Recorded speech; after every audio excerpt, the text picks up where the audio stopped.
Salut à tous! Alors aujourd'hui je vous retrouve pour une nouvelle vidéo tutoriel avec cette petite merveille qui est la palette Urban Decay en collaboration avec Kristen Lynn. Donc c'est la Kaleidoscope Dream qui ressemble à ceci, vous l'avez sûrement vu passer sur les réseaux sociaux etc.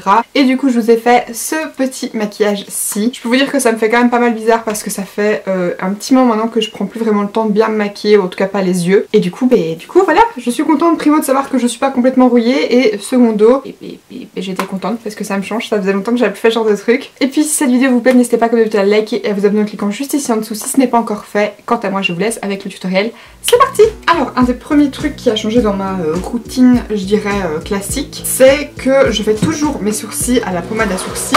À savoir en ce moment la Freedom, j'ai racheté une autre teinte, je vous en parlerai, je m'en resterai dans ma vidéo précédente en fait. Je l'avais avant dans la teinte Ash Brown qui est celle-ci, et maintenant j'ai acheté la teinte Ebony qui est du coup en brun plus foncé parce que j'aime faire mes sourcils très foncés en ce moment. Et en fait ce que je fais c'est que maintenant j'utilise un petit peu du Aquasil de chez Make Up For Ever. Ça permet de rendre une texture un petit peu plus liquide à une partie du produit mais pas à tout, et surtout ça le rend waterproof. Donc c'est bien si vous aimez avoir vos sourcils qui tiennent toute la journée, surtout si vous avez comme moi pas beaucoup de base en fait de poils et du coup vous faites vraiment une forme complète. C'est vraiment un fluide transformateur waterproof, donc en fait c'est bien, ça peut vous transformer des fards poudre en liner, des pommades à sourcils en produits waterproof un petit peu plus liquides, et c'est aussi top pour utiliser avec des gels liner pour les rendre un petit peu plus liquides etc. Basiquement ce que je fais, soit je prends un petit peu de produit que je viens mettre dans le capuchon et je laisse un petit peu vraiment le produit fondre en fait parce que c'est assez particulier avec ça, en fait ça fond un peu le produit, et à ce moment là en fait je viens utiliser la pâte, soit je le mets directement à même le produit, sauf que c'est pas ce que je vais faire aujourd'hui, je vais le mettre un peu dans le capuchon, je trouve ça plus pratique à utiliser. Donc ensuite j'en prends un petit peu sur mon pinceau, donc là c'est le Wing Liner, donc le 317 de chez Zoeva, et je viens pour le coup faire mes sourcils de façon classique. Donc à savoir que je commence toujours plus ou moins au niveau du milieu de mon sourcil.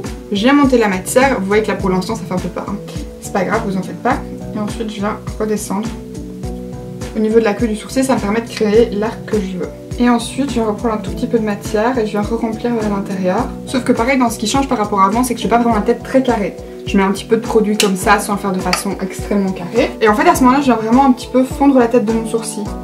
Donc je fais des mouvements un petit peu d'avant en arrière, un petit peu de haut en bas, et je viens un petit peu fondre un peu plus loin. Ça c'est un sourcil, je vais faire l'autre qui est un peu plus compliqué à faire entre guillemets hors caméra.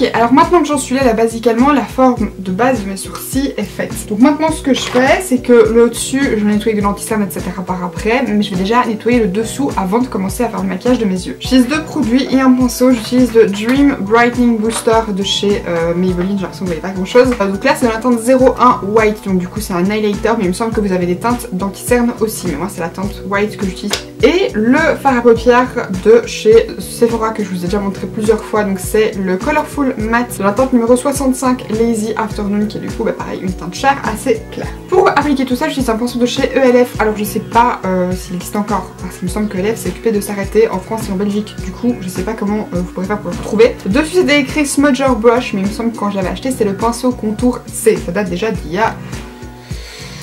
mon dieu très longtemps. Donc du coup en fait ce que je fais c'est que je viens prendre mon petit produit de chez Maybelline, je viens prendre un petit peu de produit avec mon pinceau, je viens tout simplement tracer le dessous de mon sourcil.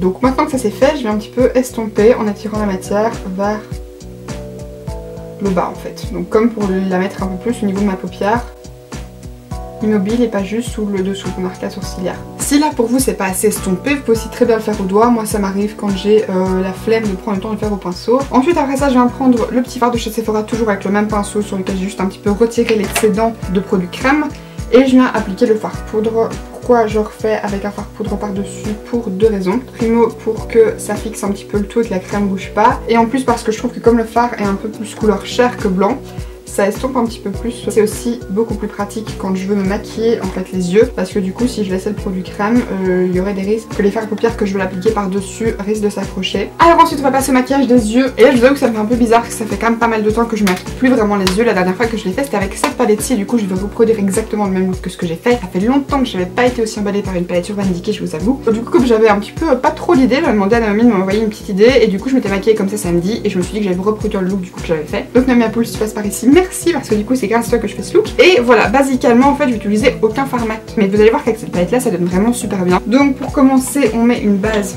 La base, c'est la base. Je vais mettre celle de chez Bourjois aujourd'hui. Ces derniers temps, j'utilisais tout le temps celle de chez Urban Decay, mais comme j'ai toujours celle-ci, que je me dis que ce serait bien que je la termine, je vais l'utiliser un petit peu aujourd'hui. Vous la connaissez, je vous en ai déjà parlé plusieurs fois. Hop, j'en mets un petit peu au niveau de mes paupières mobiles. Par contre au niveau de mes sourcils j'ai oublié de les fixer, donc je vais quand même vite fait le faire avec le gel à sourcils de chez NYX, donc il peut servir de mascara transparent qui est le Control Freak. Avec cette technique là vous n'êtes pas obligé de le faire parce que les sourcils tiennent vraiment bien, mais moi je me dis qu'il vaut mieux les fixer x10 plutôt que de pas assez les fixer, surtout les sourcils de merde que j'ai. Comme la base de chez Bourjois elle colle un peu, je vais venir prendre un petit peu du fard Sephora et je vais venir simplement l'estomper très rapidement, vraiment rapidement au niveau paupières mobiles et de mon creux, juste pour dire que ça colle un petit peu moins. Donc maintenant on peut enfin passer au travail des yeux, le vrai, et je vais commencer en appliquant le fard Spitfire qui est juste ici, qui est donc du coup un espèce de rose un peu métallisé. Pour l'appliquer je vais venir utiliser ce petit pinceau-ci estompeur un petit peu creux de chez NYX qui est le numéro 16. Le fard est bien pigmenté, je viens tapoter légèrement mais c'est quasiment pas nécessaire parce que ceux-là pour le coup ne sont pas très poudreux. Et je viens tout simplement l'appliquer hop au niveau du creux. Donc aujourd'hui je vais faire un Halo Eyes. Donc de base c'est pas quelque chose que je fais très souvent parce que je trouve pas que ce soit le genre de forme de maquillage qui m'aille vraiment bien, mais ici c'est ce que j'avais envie de faire en fait. Alors pour créer votre Halo Eyes il y a plusieurs techniques. La plupart des gens ont tendance à mettre un petit peu de fard au niveau du coin externe, au niveau du coin interne et ensuite de relier. Moi personnellement je préfère d'abord faire mon creux et ensuite venir appliquer mon fard au niveau du coin externe et du coin interne parce que c'est comme ça que j'ai l'habitude de travailler mes yeux. Toujours le creux d'abord et je trouve que ça permet d'avoir vraiment une plus jolie forme, ou en tout cas une forme qui correspond mieux à mon œil à moi.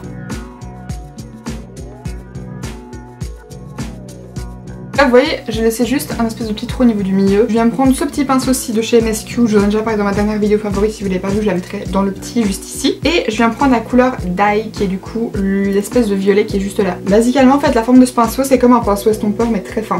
Et donc du coup en fait je viens tout simplement refaire exactement la même chose d'une façon un poil plus précise, plus resserrée en fait au niveau du tour de l'œil avec le violet. Et là par contre du coup au niveau du coin externe et du coin interne, là, je le mets vraiment sur les extrémités. Je le ramène pas trop proche du trou que je veux laisser au milieu. Au passage, qu'est-ce que vous pensez du fait que je fasse des tutoriels un petit peu en expliquant ce que je fais? Est-ce que vous préférez ça ou est-ce que vous préférez les tutoriels en musique? Personnellement, je vous avoue que les regarder, je préfère que ce soit en musique, genre, enfin, dans les miens entre guillemets. Je trouve que ceux en musique sont plus plaisants à regarder, mais après c'est une question de préférence. C'est aussi plus agréable pour moi de filmer en fait ce genre de tutoriel là. Parce que du coup je peux mettre de la musique pendant que je me prépare, ce que je peux pas faire ici. Alors ensuite si là ça vous paraît un poil trop violet, moi ce que je vais faire c'est que je reviens avec mon pinceau avec lequel j'ai appliqué le rose. Et je vais simplement venir un petit peu estomper. Tracer la forme du milieu de mon Halo Eyes, je vais venir utiliser l'anti-cerne Tarte, le Shape Tape. J'entends Light Sand Primo parce que c'est un des plus clairs que j'ai et secondo parce que c'est un vraiment courant. Pour ça je vais utiliser un petit pinceau synthétique plat. Une des raisons pour lesquelles je monte aussi fort mon creux c'est parce que vous le savez, mais comme j'ai des paupières un petit peu tombantes, quand j'ouvre les yeux on voit peu de paupières mobiles. Ce qui fait que quand je mets un fard là et que je me contente de le mettre juste sur la paupière mobile, ça se transfère au niveau du creux et ça fait pas très propre, très net.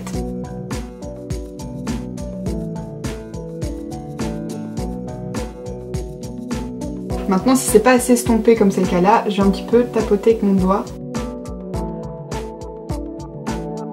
Par contre comme les bords sont pas assez estompés, je reprends mon petit pinceau, un tout petit peu mais vraiment un tout petit peu de la teinte Spitfire et juste vraiment venir un petit peu réestomper. Et ensuite je vais venir appliquer un mélange de ces deux fards-ci au milieu. Comme c'est des fards qui sont holographiques, du coup ils sont un peu plus en transparence, donc je vais venir les prendre avec un petit embout mousse comme ça, ça permet vraiment de bien tapoter la matière.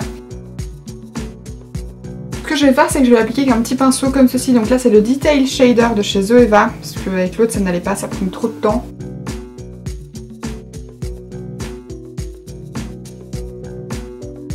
Quand ça c'est fait, je reprends toujours mon petit pinceau et je viens estomper un petit peu le rose et le vert ensemble, histoire d'avoir des bords un petit peu plus doux. J'ai appliqué des petites paillettes au niveau du centre des yeux. Les paillettes que j'ai décidé d'appliquer ce sont les Ice de chez NYX, donc dans leur Face and Body Glitter, qui sont des paillettes vraiment des micro paillettes très fines avec un holographique un petit peu vert. Et du coup je vais appliquer d'abord la base à paillettes de chez NYX. Et donc pour appliquer cette fameuse glitter primer, je vais venir prendre le même petit pinceau avec lequel j'ai appliqué mon anti-cerne Shape Tape. Je vais vraiment recouvrir la forme en fait que j'ai faite en vert, en insistant avec la matière au niveau du centre. Et en estompant un petit peu vers les bords, et pareil j'insiste bien au niveau du cut crease. Donc avec toujours le shader detailer de chez Zoeva avec lequel j'ai appliqué le fard vert, je vais prendre un petit peu des paillettes. Alors ce sont des paillettes assez fines donc il faut pas s'attendre à un truc... Voilà. Alors là je vous ai un petit peu dézoomé parce qu'on va passer au teint et donc pour commencer je vais simplement appliquer une base. Donc là c'est celle de chez Sleek, c'est la Control Shine and Prime, donc c'est une base matifiante mais qui va en même temps un petit peu remplir tout ce qui est pores etc, dilaté. J'en prends un petit peu sur mon doigt. Je vais en mettre principalement au niveau de mon nez parce que c'est là que j'ai le plus de pores dilatés. Donc du coup moi j'en mets généralement au niveau de ma zone T, un petit peu ici au niveau de ma mâchoire parce que j'en sors des petits pores dilatés et des petites irrégularités. Et puis forcément j'en mets ici, donc au niveau du centre de mon front et un petit peu d'entre mes sourcils parce que c'est une zone où ma peau est pas méga lisse, de nouveau elle est un petit peu irrégulière. Alors pour mon teint j'utilise une éponge, ça va la petite de chez H&M que j'utilise en ce moment, et un petit pinceau mais juste justement pour pouvoir définir le tour de mes sourcils. Donc c'est ce que je vais faire en premier, comme ça c'est fait. Je vais mettre un tout petit peu ici, un tout petit peu là, et voilà. Donc vous voyez qu'il n'y a pas beaucoup de matière, hein. C'est vraiment une petite dose. Et en fait avec mon petit pinceau je vais venir hop, un petit peu en mettre au niveau du centre de mes sourcils. Suivre la forme que j'ai fait au niveau du haut. Et ensuite ce qui reste, je vais venir prendre le dos, donc un petit peu le cul de mon éponge, pour venir estomper. Ça c'est bien quand vous avez entre guillemets un petit peu trop de produit et que vous voulez un petit peu l'estomper dans le reste de votre visage sans en mettre partout. Et du coup vous voyez que je vais pas du tout mettre dans le sein partout sur mon front.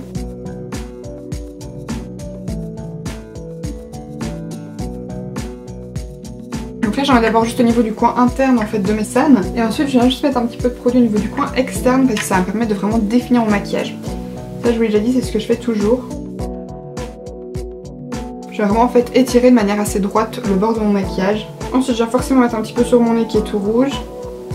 Je descends un petit peu la matière au niveau de mes joues, j'ai des petites imperfections. En sachant que mon éponge était bien humide mais que le temps que je filme que je fasse toute ma préparation de matériel et que je commence à filmer mes sourcils etc, vu que comme j'explique ça me prend un peu plus de temps, mon éponge est quasi sèche donc ça prend quand même pas mal de produit. Au niveau de mon menton par contre là je le fais vraiment avec l'arrière de l'éponge parce que le but c'est vraiment de le fondre un petit peu unifier le bas de mon menton mais c'est tout. Et maintenant que ça c'est fait, je vais reprendre mon Sun Shape Tape mais je vais genre en mettre the micro-dose. Au niveau du coin interne de mes yeux, là vous avez l'impression que j'en ai mis beaucoup mais en fait c'est vraiment juste en une très fine épaisseur. Ça va juste me permettre un petit peu illuminer en fait ma cerne. Et ensuite quand ça c'est fait, je viens fixer tout mon visage avec la poudre RCMA No Color Powder. Je vous l'ai déjà montré plein de fois, vous la connaissez. Et en fait ce que je fais c'est que je la secoue un peu pour qu'il y en ait un maximum dans le capuchon, même si je sais que je dois le faire plusieurs fois. Et en fait au niveau de mes cernes, je vais venir appliquer la poudre avec mon éponge. Donc d'abord je vais un peu faire une grimace de merde pour un peu bien retendre la matière. Alors je sais pas si vous avez vu mais j'ai pas fait cette technique sur toute ma cerne mais vraiment juste au niveau du coin interne là où j'ai des petits plis en fait. Et ensuite avec mon petit pinceau, toujours le même, donc c'est le faux fard bleu je sais plus quoi de chez Real Techniques. Je viens tout simplement tapoter sur le reste de mon visage, donc au niveau du reste de ma cerne, le coin interne de mes yeux et je descends un petit peu. Même aux endroits où j'ai pas mis de la matière, je sais que je commence à être un petit peu plus brillante etc. Et c'est pas ce que je veux donc je poudre, je poudre, je poudre. Je commence par ça, c'est des zones qui ont tendance à un petit peu bouger. Et par après, j'insiste surtout très bien au niveau du tour de mes sourcils et de mon front parce que là c'est le pire du pire. Et ensuite quand ça c'est fait, je viens prendre ma petite poudre Peach Perfect, donc la Peach Blur, pas la Peach Perfect, je raconte n'importe quoi. Toujours avec le même pinceau, j'en prends une bonne dose et je viens tapoter au niveau des endroits où j'ai toujours des pores dilatés, à savoir au niveau du nez, du début ici de mes joues, et de mon menton, du centre de mes sourcils et un petit peu du haut. Maintenant que c'est fait, je vous ai un peu rezoomé pour pouvoir continuer les yeux. On fera le reste du teint après. Du coup pour le dessous de l'œil, je vais pas refaire le halo, je vais juste mettre le rose et le violet. J'estime que c'est déjà bien suffisant. Donc je prends les deux mêmes pinceaux, donc d'abord le NYX.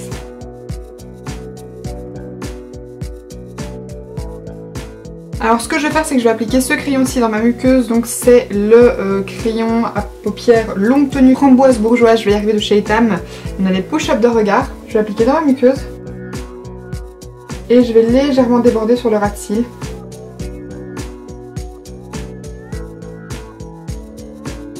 Et ensuite je reprends mon pinceau NYX et je viens vraiment hop estomper le crayon. En fait ça va juste permettre qu'il n'y ait pas d'écart. Vous voyez là on voit un peu de char entre le rose. Je trouve ça beaucoup plus joli, surtout quand vous essayez de faire un maquillage un petit peu marqué. Pour moi c'est vraiment important. Et ensuite je viens reprendre le fard violet, donc le dye, avec le pinceau un peu plus précis.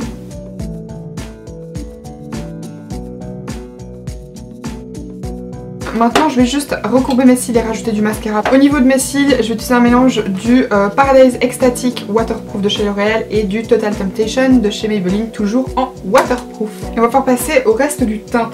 Donc du coup je vais d'abord appliquer du blush. Je vais utiliser ce blush-ci de chez The Balm, c'est dans leur gamme Instain et c'est la teinte Houndstooth. Je vais le prendre avec mon petit pinceau blush de chez Primark.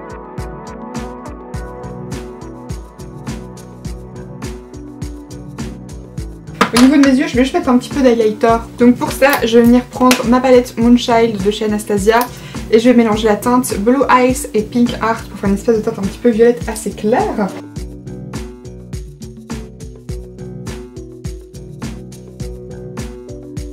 Je vais venir prendre le même duo d'highlighter au niveau de mon visage. Donc vous savez quoi, je vais venir utiliser le Lucky Clover qui est celui-là qui est un petit peu vert en fait. Histoire de faire ressortir le petit côté un petit peu vert de mes yeux, faire un petit rappel. Donc pour ça j'utilise mon petit pinceau highlighter de chez NYX. J'en prends la dose qui est pas méga pigmentée non plus.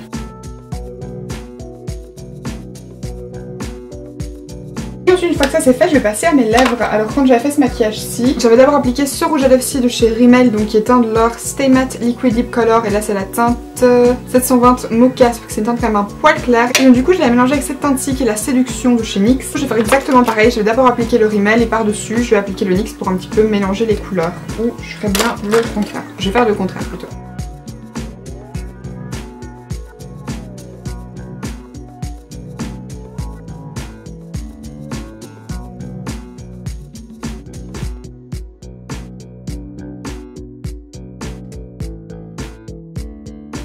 Et bien écoutez, c'est ici que s'achève cette vidéo, j'espère sincèrement qu'elle vous aura plu. Si cette vidéo vous a plu, n'hésitez pas à la liker et à vous abonner en cliquant juste ici en dessous si ce n'est pas encore fait. Ça vous permettra d'être tenu au courant de toutes les sorties de mes prochaines vidéos. Si jamais vous voulez vraiment voir les prochaines vidéos que je sors, je vous invite à cliquer sur la petite cloche pour avoir la notification. Si vous voulez voir d'autres tutoriels avec cette palette, n'hésitez pas à me le laisser en commentaire, comme ça je me ferai un plaisir de vous faire ça parce qu'elle est vraiment magnifique. Je vous offre aussi une petite revue si jamais ça vous intéresse. Et quant à moi, d'ici la prochaine vidéo, je vous fais d'énormes bisous.